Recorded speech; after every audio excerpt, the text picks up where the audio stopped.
খুব যত্নের সঙ্গে প্লাস্টিকের কৌটার মুখ আটকানো হচ্ছে। ভেতরে আছে ত্বকের রং ফর্সাকারী বিদেশি ক্রিম। এক ক্রিমই কাজ করে 4 ধরনের, চাহিদাও বেশ।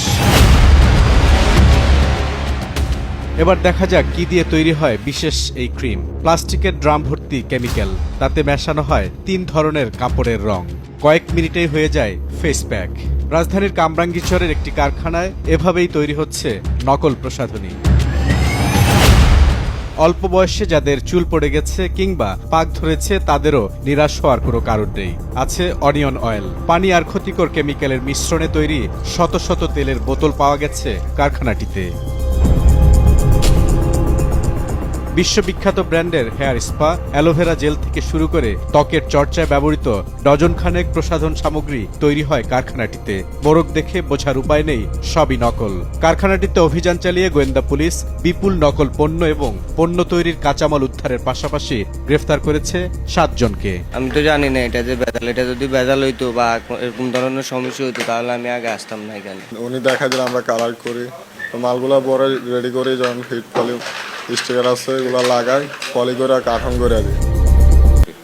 তো কামরাঙ্গীরচরের এই ঘিঞ্জি মার্কা জায়গাটা এটা কোনো স্বীকৃত ইন্ডাস্ট্রিয়াল এরিয়া না, এবং এটা ফ্রান্স, আমেরিকা বা থাইল্যান্ডও না, এটা বাংলাদেশ। রং দিয়ে এটা বানানো হচ্ছে, এগুলো একেবারেই ছাই ভস্য। এগুলো ব্যবহার করলে মানুষের গাল, মুখ, কপাল সবই পুড়তে পারে, এবং এই তেলগুলো ব্যবহার করলে এদের কথা মতো মানুষের নতুন চুল গজানোর পরিবর্তে টাক পড়ে যাওয়া অথবা চুল ডিসকালার হয়ে যাওয়ার সম্ভাবনাই বেশি। ভোক্তা অধিকার অথবা ডিবি পুলিশ, থানা পুলিশ, ওনারা এই 2-4টা অভিযান চালিয়ে তো এইগুলোকে থামানো যাবে না। যেই দোকানদাররা এইগুলোকে বিক্রি করবেন, ওরা তো তৈরি করবে প্রতারকরা। এগুলো চকবাজার থেকে শুরু করে ঢাকা শহরের অনেক নামি দামি দোকানেই বিক্রি হয়। সেই দোকানদাররা কিন্তু জানে এই প্রোডাক্টটা কোথাকার এবং এটার মানটা কি। আমেরিকা থেকে আসা প্রোডাক্টের যত দাম হতে থাকবে, এই ছাই ভস্য দিয়ে বানানো জিনিসের দাম অত হবে না। ওরা নামকাওয়াস্তে দামে বিক্রি করে দিতে গেছে।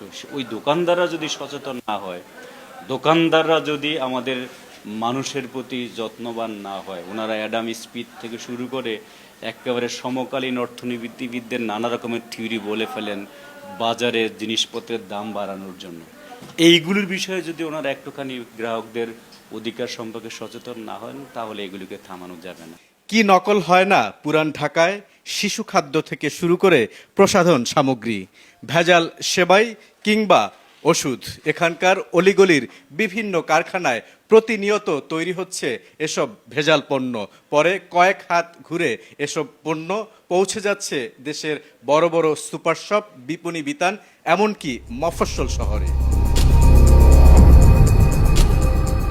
পুলিশ বলছে এসব নকল পণ্য প্রথমে যায় চকবাজারে, সেখান থেকে রাজধানীর বিভিন্ন সুপার শপ সহ সারা দেশে।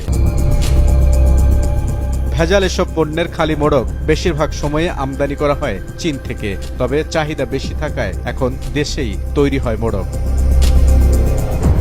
বুলবুল রেজা, সময় সংবাদ, ঢাকা।